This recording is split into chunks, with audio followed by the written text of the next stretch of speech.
ان کو کہ اپنے بزرگوں کے سامنے آپ کوئی بات کریں جب وہ سوئے ہوئے ہوں، خراٹے لے رہے ہوں، اور بعد میں ان کو اٹھا کے پوچھے میں نے کیا بات کی تھی، تو بتا دیں گے؟ نہیں۔ تو قبر جا کے انہوں نے کہ مطلب کوئی کیمرہ فٹ کر لے، جیڑا جیندے جی نہیں سن رہا وہ کہتا نہیں طاقتاں وج جاندیاں نے، یہ ہو جاندہ ہے وہ ہو جاندہ ہے۔ باقی جواب دینا یہ کسی حدیث میں نہیں آیا کہ وہ جواب دیتے ہیں، اگر دیتے ہیں تو آپ دکھائیں، اور آپ سنتے ہیں تو آپ ہمیں بتائیں، ریکارڈنگ کر کے بتا دیں۔ ٹھیک ہے۔ کچھ لوگوں کی طرف سے اعتراض ملا اور آج اس اعتراض کو بہت زیادہ بیان کیا جا رہا ہے۔ وہ کہتے ہیں کہ تم کہتے ہو کہ ہمارے بزرگ قبروں میں بھی زندہ ہوتے ہیں، کہتے ہیں کوئی زندہ ہمیں دے دو کچھ وقت کے لیے اور ہم اس کو قبر میں رکھیں گے چند گھنٹے اور پھر نکال لیا جائے گا اور اس میں پتہ چل جائے گا کہ وہ جو زندہ اندر بھیجا تھا وہ سنتا ہے یا نہیں سنتا۔ تو میں نے پچھلے سیمینار میں بھی اس چیز کی یہ وضاحت کی تھی کہ کچھ لوگوں نے دین کو سمجھا ہی نہیں اور وہ یہ جانتے ہی نہیں کہ دنیا کے احکام اور ہیں اور برزخ کے احکام اور ہیں، ان کو اس سلسلہ میں خبر ہی نہیں۔ وہ اصل میں اس دنیا کے حالات کو سامنے رکھ کے دین کو سمجھنا چاہتے ہیں، جبکہ برزخ کے معاملے عقل پہ تولے ہی نہیں جا سکتے۔ ذرا توجہ کرنا، اب حدیث شریف میں ہے کہ جس وقت مومن قبر میں امتحان میں پاس ہو جاتا ہے تو اس کی قبر حد نظر تک کھول دی جاتی ہے۔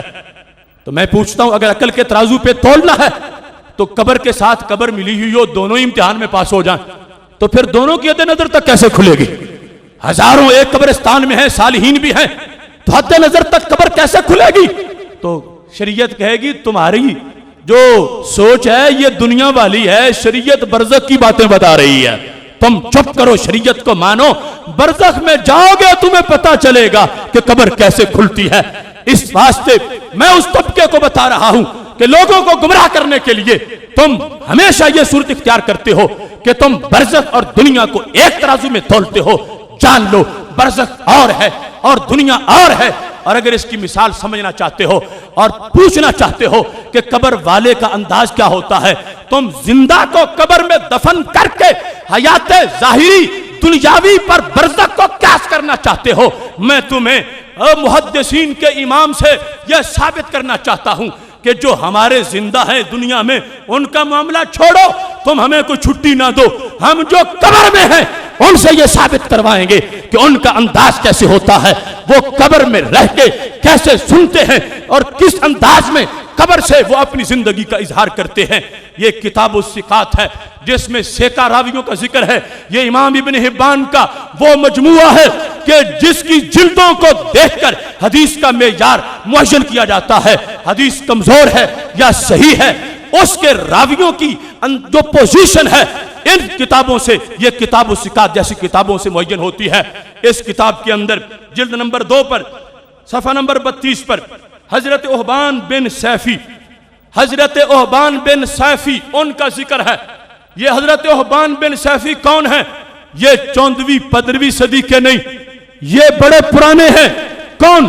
یہ حضرت ابو ذر غفاری رضی اللہ تعالیٰ عنہ کے بھانجے ہیں، یہ حضرت ابو ذر غفاری کے شاگرد ہیں۔ احبان بن سیفی حضرت ابو ذر رضی اللہ تعالیٰ عنہ سے روایت کرتے ہیں، اور ان کا انداز کیا ہے؟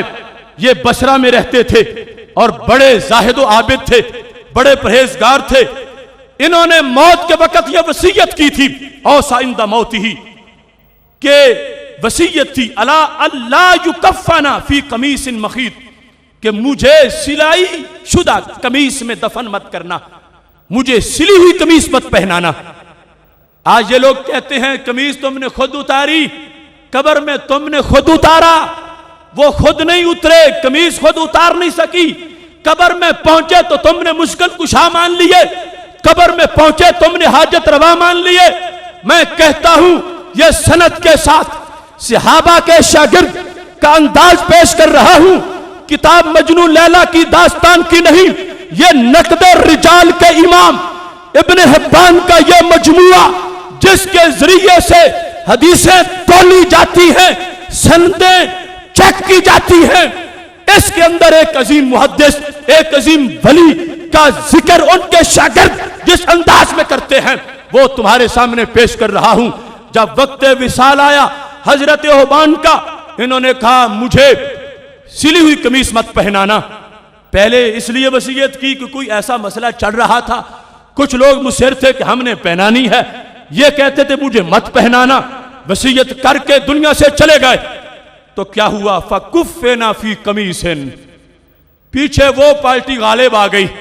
انہوں نے کہا شیخ جو کچھ کہہ کے گئے ہیں ٹھیک ہے، مگر ہم تو قمیص ہی پہنائیں گے.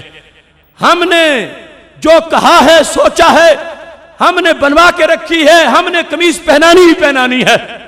اب جو کہتے تھے کہ شیخ کی وصیت کو پیش نظر رکھو، وہ مغلوب ہو گئے، قمیص پہنانے والے غالب ہو گئے.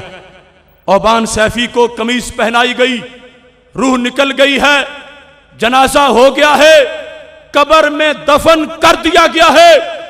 فلما رجعوا من دفنه، جب کہ ان کے رشتہ دار ان کو دفن کر کے گھروں کی طرف واپس لوٹے تو کیا ہوا؟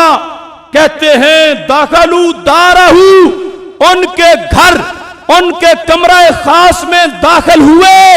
فَإِذَا الْقَمِيصُ الَّذِي كَفَّنُوهُ فِيهِ مَوْضُوعٌ فِي الْبَيْتِ، وہ قمیص جو ان کو کفن میں پہنائی تھی ان کے گھر لٹکی ہوئی نظر آ رہی تھی.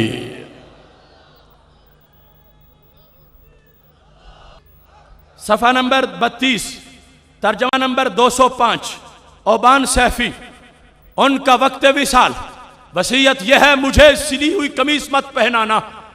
روح نکلی تو کسی نے پہنا دی.